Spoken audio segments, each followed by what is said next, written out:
इब्तिदाई हिसाब के बुनियादी सबक में खुश आमदीद। आज हम एक बहुत दिलचस्प काम करने जा रहे हैं। आज हम सीखेंगे इब्तिदाई जमा। अब इब्तिदाई जमा आसान कैसे हो गया, यही हम आज सीखेंगे। लेकिन कैसे? हम दो आदाद लेते हैं, सबसे आसान, 1 जमा 1। अब 1 जमा 1 इतना मुश्किल तो नहीं है, हम शुरू ही से इसको सीखते आ रहे हैं। लेकिन आज हम इसको थोड़ा सा मुख्तलिफ तरीके से सीखेंगे। जैसे मैं ये करती हूँ कि दायरा लगाती हूँ, एक दायरा लगाया और फिर मैंने एक और दायरा लगाया। अब ये करते हैं हम मिलके इसको गिनना शुरू करते हैं, 1 और 2। इसका मतलब ये हुआ 1 जमा 1 का मजमुआ हुआ 2। ये तो बड़ा आसान था और ये हमने बड़ी आसानी से हल कर लिया। लेकिन क्या हम मुश्किल आदाद को भी इसी तरह हल कर सकते हैं? चले देखते हैं। हम नंबर लेते हैं 3 जमा 4। अब ये 3 जमा 4 हम कैसे इसका मजमुआ निकालें? क्या हम अपनी उंगलियों पे गिने?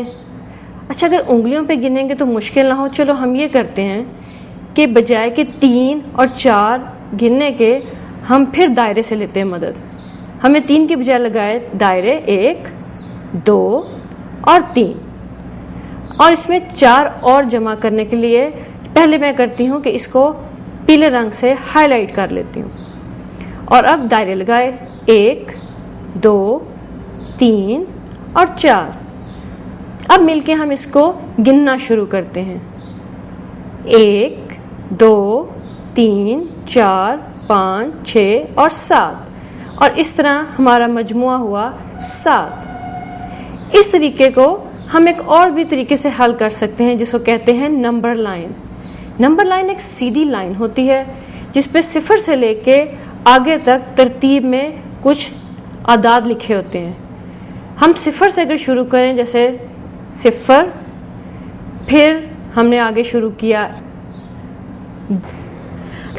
1, 2, 3, 4, 5, 6, 7, 8, 9, 10 और 11।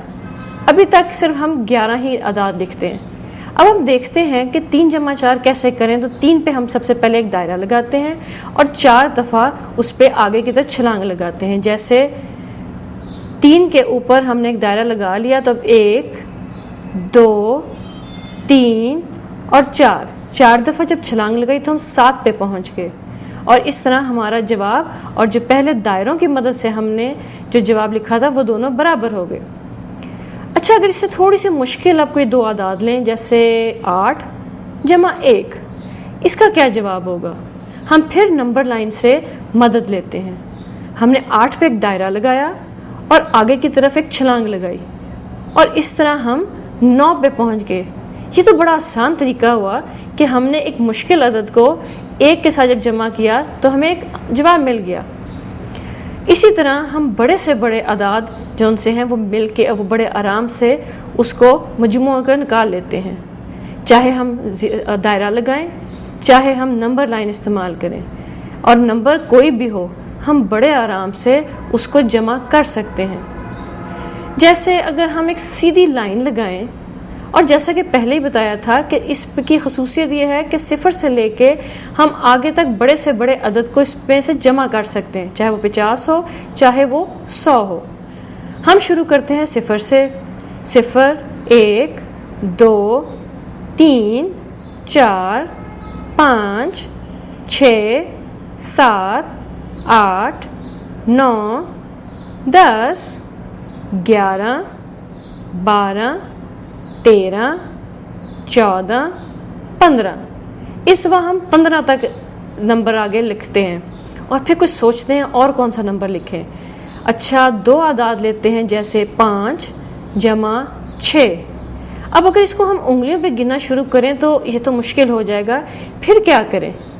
अच्छा, चलो फिर ये करते हैं, हम दोबारा से नंबर लाइन की मदद लेते हैं। यानी 5 और 6 को जमा करना है तो हम क्या करेंगे? हम सबसे पहले 5 को नंबर लाइन के ऊपर ढूंढेंगे और उसके ऊपर एक दायरा लगा देंगे।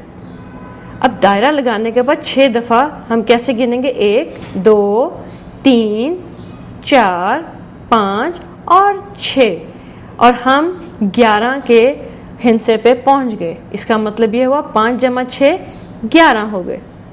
अच्छा, अगर 6 जमा 5 इसका मजमुआ ढूंढना हो तो कैसे ढूंढेंगे? हम एक मुख्तलिफ रंग लेते हैं और फिर उसको नंबर लाइन ही से की मदद से इसका जवाब तलाश करते हैं। जैसे 6 पे दायरा लगाया और आगे फिर हमने छलांग लगाई 6 दफ़ा, 1 2 3 4 5। अरे ये क्या, हम तो फिर 11 पे पहुंच गए और हमारा 6 जमा 5 का मजमुआ हुआ 11। इसका मतलब ये हुआ कि चाहे 5 जमा 6 हो या 6 जमा 5, तरतीब कुछ भी हो, हमारा मजमुआ हमेशा एक ही रहता है। अच्छा, अगर हम थोड़ा सा और मुश्किल दो आदाद जो से हैं उनको सोचें और उसके बाद उसका जवाब तलाश करें।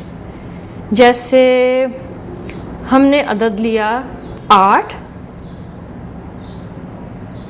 और उसके बाद उसमें 7 जमा करें, तो 8 जमा 7 का मजमुआ क्या होगा? 8 पे एक दायरा लगाया और 7 दफ़ा छलांग लगाई, 1 2 3 4 5 6 और 7, और इस तरह हम 15 के हिस्से पे पहुंच गए।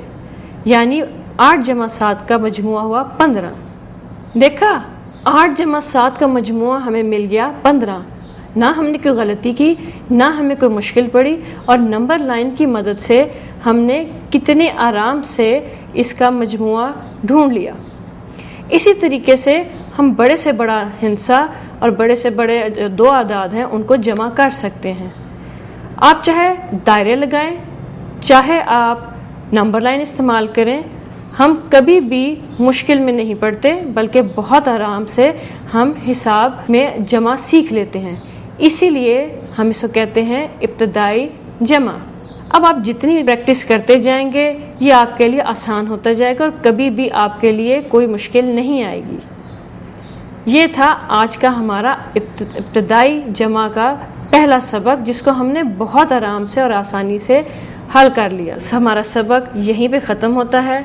अब हम अगले सबक में कुछ नए चीज़ के साथ आएंगे। खुदा हाफिज़।